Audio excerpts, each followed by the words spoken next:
Well, Jacob, we're in luck. We just got into Sydney, checked into the hotel, and I walked over to the local Kohl's grocery store. And lo and behold, guess what I found? Kangaroo. So we're going to be making kangaroo tonight. And I will do a video of the kangaroo prep for you, and you can edit it. Technically, I don't think Paul wanted me to include that in the video, but I think that was a good thing to include in the video. Just him picking up the kangaroo and talking to me, like, so I can edit it.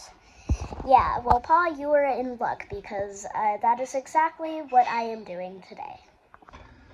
Hello and welcome to Sydney, Australia, where we're going to be doing an episode of Cooking with Jacob and Pa. Jacob is not here, but he's going to be editing the videos, so he will add his own color commentary while he's doing that. What we're doing tonight is something that might seem a little strange to Americans. We're going to make kangaroo steaks. Now, while that sounds strange to you, in Australia, kangaroo is a game meat, so it would be similar to us eating venison in the United States. Lots of people eat kangaroo in Australia. It is very weird in the US to be making kangaroo, but it is good for them that they are making kangaroo because they are trying one of Australia's most famous dishes. And if you've ever tried like something weird like seafood,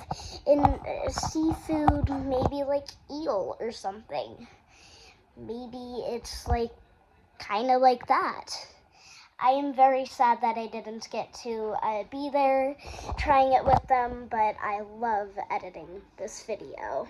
So let's get started. What I've got here is, here's the package of kangaroo if you want to see it. It's sold in the grocery store. I've got a little broth going here. We're going to start with that. That's going to come in later. First thing we're going to do is, because kangaroo is a game meat, a lot like venison, I'm going to treat it like venison, which means that I'm going to add a little fat to it because it's very, very lean meat. So I bought some bacon, and this is what Australian bacon looks like. So I'm just guessing here, but I think this big part on the end here is what we call Canadian bacon in the United States. And the rest of this is what we know as bacon. So I'm going to cut that part off because we'll use it later for something else. And we'll start just by sauteing some of the regular looking bacon to get a little fat going. Then we're going to saute, I've got shallots, garlic, mushrooms, and cherry tomatoes that will saute along with the kangaroo meat. Now, you're not supposed to overcook kangaroo meat. It's supposed to be about medium or rare to medium, so we're going to be careful of that when we get to that part. Let's start with the bacon.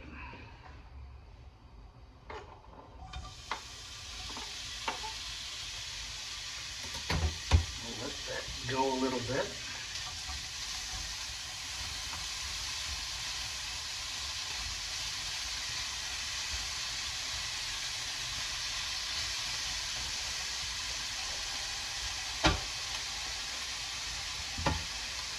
And we'll be back in a minute, and we're ready to go on to phase 2. Okay, we're back. The bacon's getting crispy, and we're ready to start with the garlic and shallots. We're going to get those going a little bit, and then we'll throw in the mushrooms and the cherry tomatoes. Then we're going to set that aside while we cook the kangaroo. get these going now. These are kangaroo steaks.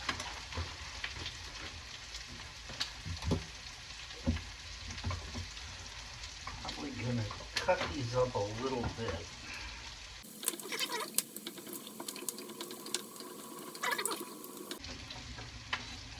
So the venison. Now we're gonna season it. I'm just going to do a little salt and pepper, and I've got a little bit of oregano, kind of a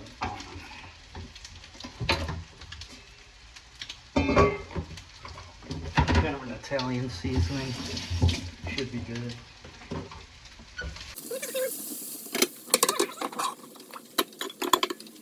All right. Salt.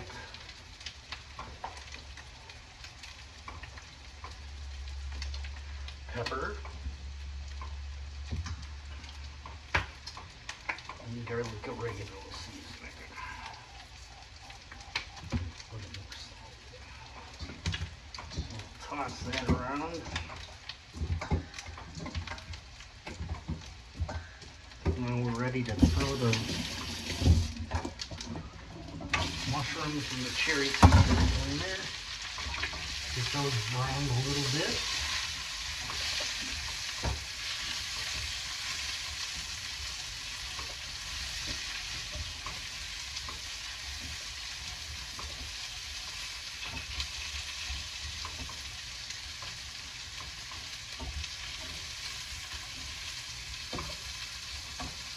And we'll be back in a minute to do the kangaroo. Okay, we're ready for the kangaroo. Let's just toss her in there. We want the pan fairly hot because we're trying to keep this medium rare. The secret to keeping stuff rare to medium rare is to cook it at a high temperature.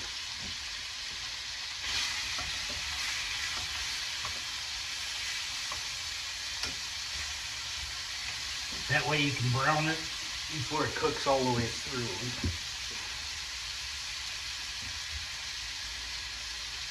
We're going to serve this right in that pan as soon as we get everything else done.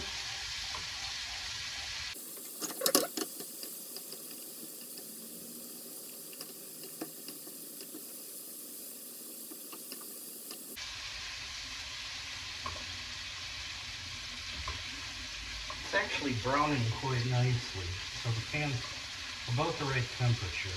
A little hotter on one side than the other.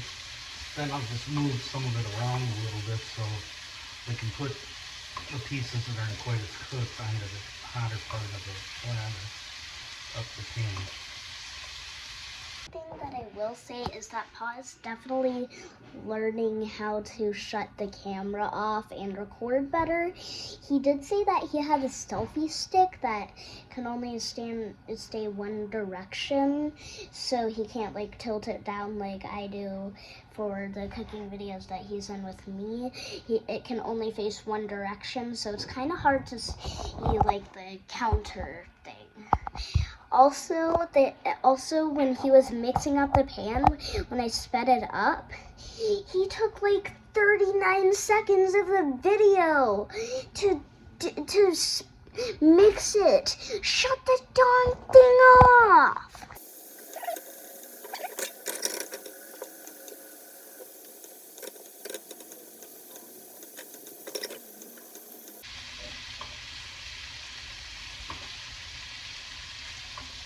Okay. I think we're pretty good there. I'm just going to give that a splash of Cabernet. And we're going to incorporate the caramelized onions or shallots and garlic.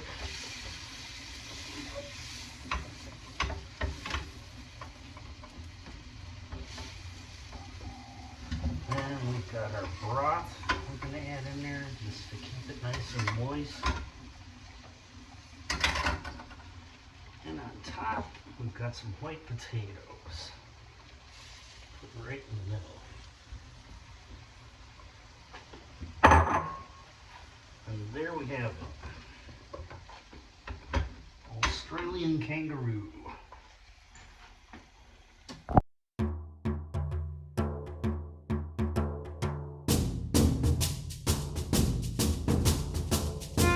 Here we are about to enjoy our kangaroo dinner in our apartment in Sydney, Australia.